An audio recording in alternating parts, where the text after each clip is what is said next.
Père riche, Père pauvre est bien plus qu'un simple livre sur les finances personnelles. C'est un récit qui peut changer une vie.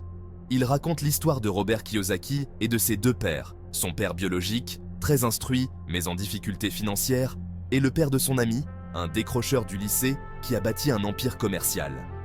En opposant leur mentalité et leurs approches de l'argent, Kiyosaki révèle les secrets des riches.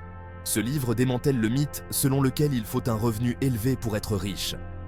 Il met l'accent sur la littératie financière, la constitution d'actifs et la prise en main de son avenir financier. Le message principal est simple mais puissant. Ce qui compte, ce n'est pas combien d'argent vous gagnez, mais combien vous conservez et comment vous le faites fructifier. Le livre remet en question les conseils financiers traditionnels, exhortant les lecteurs à se libérer du carcan du travail pour l'argent et à créer plutôt de la richesse grâce à des actifs qui génèrent des revenus passifs. Il s'agit de passer d'un état d'esprit de pénurie à un état d'esprit d'abondance, en comprenant que les occasions de se constituer un patrimoine sont toujours présentes. Père riche, Père pauvre est un appel à l'action pour ceux qui en ont assez de vivre d'une paix à l'autre. C'est un plan pour atteindre la liberté financière en adoptant la mentalité et les stratégies des riches. Le livre souligne que l'éducation financière ne s'apprend pas à l'école, mais qu'il s'agit d'une quête permanente, essentielle à la réussite. Il encourage les lecteurs à prendre le contrôle de leurs finances, à investir dans leur éducation et à bâtir un avenir où l'argent travaille pour eux, et non l'inverse. Écrivez intéressé dans les commentaires pour gagner le PDF Ce livre gratuitement, c'est parti.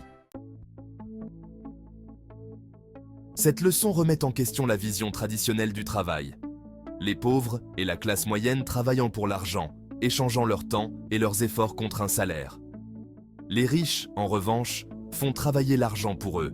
Ils ont compris que la véritable richesse provient de la possession d'actifs, et pas seulement de la perception d'un salaire. Les actifs sont tout ce qui met de l'argent dans votre poche, comme les entreprises, l'immobilier, les actions ou la propriété intellectuelle. Imaginez par exemple que vous soyez propriétaire d'un bien locatif. Chaque mois, vous percevez un loyer, qui est un revenu passif. Vous ne travaillez pas activement pour cet argent, il arrive quoi qu'il arrive. C'est le pouvoir de la possession d'actifs. Les riches s'attachent à se constituer un portefeuille d'actifs qui génère des revenus, ce qui leur permet d'atteindre la liberté financière et d'échapper au cercle vicieux qui consiste à échanger du temps contre de l'argent. L'idée essentielle est de passer d'un état d'esprit de consommateur à celui de propriétaire. Au lieu de dépenser votre argent dans des passifs, des choses qui vous font dépenser de l'argent, comme les voitures ou les gadgets, concentrez-vous sur l'acquisition d'actifs. Il peut s'agir de créer une entreprise complémentaire, d'investir dans l'immobilier ou de se constituer un portefeuille d'actions.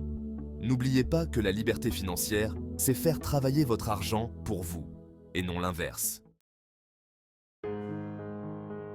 La littératie financière ne se limite pas à savoir tenir un chéquier ou investir en bourse. Il s'agit de comprendre comment l'argent fonctionne, comment le faire fructifier et comment le gérer efficacement. Il s'agit d'être capable de lire des états financiers, de comprendre les différents véhicules d'investissement et de prendre des décisions éclairées concernant votre argent. Ce manque d'éducation financière explique pourquoi de nombreuses personnes sont en difficulté financière. On leur apprend à travailler pour de l'argent, mais pas à faire travailler l'argent pour elles. Elles tombent dans le piège de l'endettement, vivent d'une paix à l'autre et ne parviennent jamais à une véritable sécurité financière. Rich Dad Poor Dad souligne que la littératie financière est une compétence qui s'apprend et qu'il n'est jamais trop tard pour commencer. Le livre encourage à rechercher des connaissances dans les livres, les cours et auprès de mentors. Il souligne l'importance de comprendre les états financiers, tant personnels que professionnels, afin de suivre les revenus, les dépenses, les actifs et les passifs. Il souligne également la nécessité de comprendre les différentes stratégies d'investissement ainsi que les risques et les avantages associés à chacune d'elles.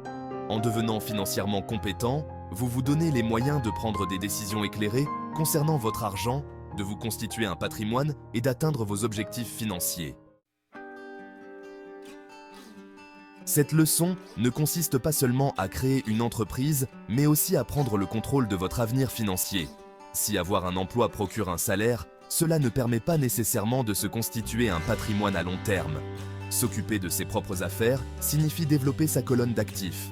Il peut s'agir de créer une entreprise, d'investir dans l'immobilier ou d'acquérir d'autres actifs générateurs de revenus. Prenons l'exemple d'une personne qui achète un bien locatif. Non seulement elle génère des revenus passifs, mais elle se constitue également un capital au fur et à mesure que le bien prend de la valeur. Elle acquiert également des compétences précieuses, comme la gestion immobilière et les relations avec les locataires, qui pourront être appliquées à de futurs investissements. L'important est de se créer plusieurs sources de revenus qui ne reposent pas uniquement sur un emploi. Cette approche offre une plus grande sécurité financière et une plus grande liberté. Elle vous permet de vous constituer un patrimoine au fil du temps, même si vous choisissez de conserver un emploi traditionnel. En vous concentrant sur la constitution de votre colonne d'actifs, vous vous créez un filet de sécurité pour l'avenir et vous prenez le contrôle de votre destin financier. Dans la 4e leçon, nous nous penchons sur l'histoire des impôts et sur la manière dont les riches utilisent les sociétés à leur avantage.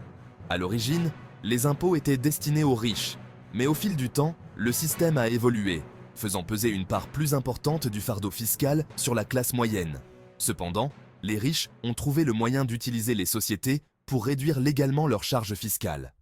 Les sociétés bénéficient d'avantages fiscaux dont ne bénéficient pas les particuliers.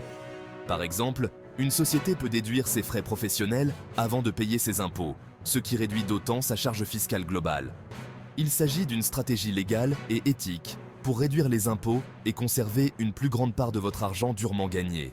Le livre souligne qu'il est essentiel de comprendre le droit fiscal et de l'utiliser à son avantage pour se constituer un patrimoine. Il encourage les lecteurs à consulter des fiscalistes afin d'explorer les moyens légaux de minimiser leurs charges fiscales et souligne l'importance de l'éducation financière pour s'y retrouver dans la complexité des impôts et utiliser des stratégies légales pour protéger et faire fructifier son patrimoine. 5e leçon. Les riches inventent l'argent. Cette leçon souligne l'importance de l'intelligence financière et de la créativité dans la constitution d'un patrimoine. Les riches ne se contentent pas de travailler pour de l'argent, ils créent des opportunités, résolvent des problèmes et trouvent des moyens innovants de générer des revenus. Ils voient du potentiel là où d'autres voient des obstacles, et ils n'ont pas peur de prendre des risques calculés. Par exemple, ils peuvent investir dans une jeune pousse à fort potentiel de croissance ou développer un nouveau produit ou service qui répond à un besoin spécifique du marché. Ils ont compris que la création de richesses implique souvent de prendre des risques et de sortir de sa zone de confort. Le livre encourage les lecteurs à développer leur intelligence financière en lisant des livres, en assistant à des séminaires et en tirant des leçons des investisseurs qui ont réussi. Il souligne l'importance du réseautage et de l'établissement de relations avec des mentors et des conseillers qui peuvent fournir conseils et soutien. L'important est de cultiver un état d'esprit d'abondance, de croire en sa capacité à créer de la richesse et de saisir les opportunités que d'autres pourraient manquer. En misant sur la créativité et l'innovation, vous pouvez libérer votre potentiel financier et atteindre la liberté financière. 6e leçon. Travailler pour apprendre, ne pas travailler pour l'argent. Cette leçon encourage à changer de perspective sur le travail. Au lieu de vous concentrer uniquement sur un salaire, recherchez des occasions d'apprendre et de développer de nouvelles compétences. Chaque emploi, même s'il semble sans rapport avec vos objectifs ultimes, peut vous apprendre des leçons précieuses. Ces compétences peuvent être transférables à d'autres domaines de votre vie, y compris à vos propres projets d'entreprise.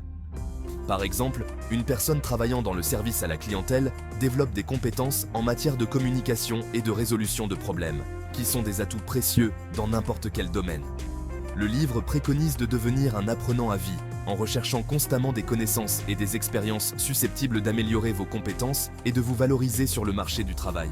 Il encourage à suivre des cours, à participer à des ateliers et à rechercher des mentors pour acquérir de nouvelles connaissances et compétences.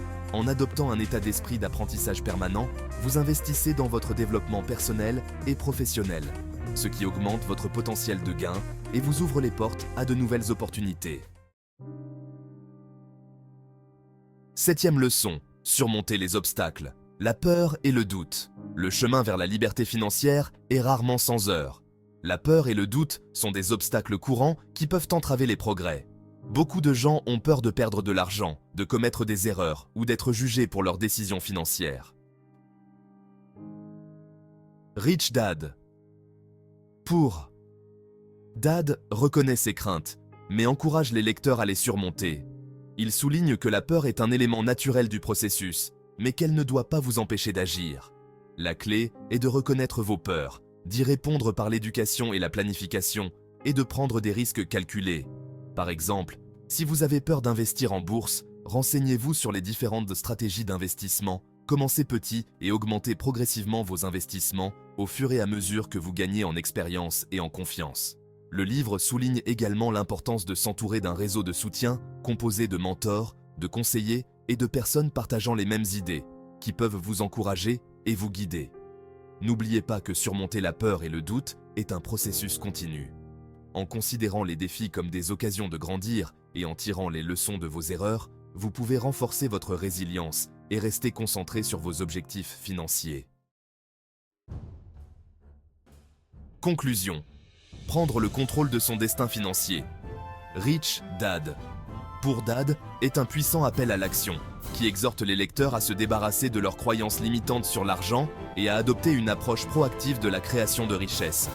Il s'agit de passer d'un état d'esprit de pénurie à un état d'esprit d'abondance, en comprenant que la liberté financière est accessible grâce à l'éducation, au travail et à des décisions financières judicieuses. L'impact du livre réside dans sa capacité à donner aux individus les moyens de prendre le contrôle de leur avenir financier. En adoptant les leçons du père riche, vous pouvez briser le cycle du salaire à la paix, vous constituer une base financière solide et créer une vie d'abondance et d'opportunités. Le voyage vers la liberté financière commence par un premier pas, s'engager à s'éduquer, à remettre en question ses idées reçues sur l'argent et à agir. Commencez dès aujourd'hui et adoptez les principes énoncés dans Père riche, Père pauvre pour transformer votre relation à l'argent et créer la vie que vous méritez. Donnez votre avis dans les commentaires et n'oubliez pas de taper « Intéressé » dans les commentaires pour avoir le PDF du livre gratuitement. Merci d'avance. N'oubliez pas de vous abonner et d'activer la cloche pour ne manquer aucune de nos vidéos.